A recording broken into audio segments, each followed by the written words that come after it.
And now Python installation. Python installation has two steps. The first step, you have to go python.org. Here click downloads, and here will be this button, Python and some number. Just click on it and it will download the file. Okay, I will stop it. After that it will finish. You just click on it and the wizard will open. Wizard means that it's like a pop-up window, nothing more. Ordinary pop-up window, and it leads you through the steps of installation.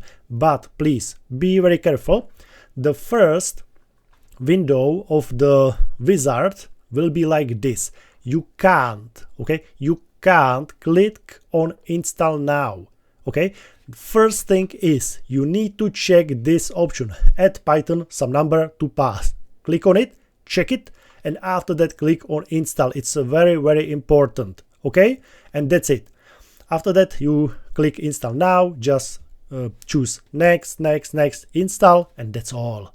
Okay, and the second part of installation is that you have to go to your Visual Studio Code, click on extensions button, and here choose or write Python. If you choose Python is here, just check it's the number of downloading is very, very high, so check if it is a correct extension, Python and this number, and here click on install. Okay, and that's all. After the install will finish, you just close it, and that's all.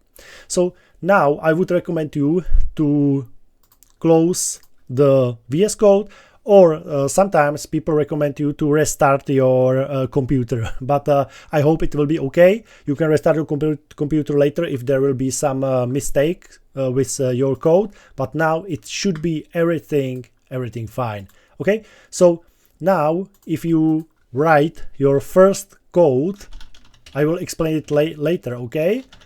And we will write something like print hello, and here should be the play button. If you click on it, your terminal will open and you will see hello here.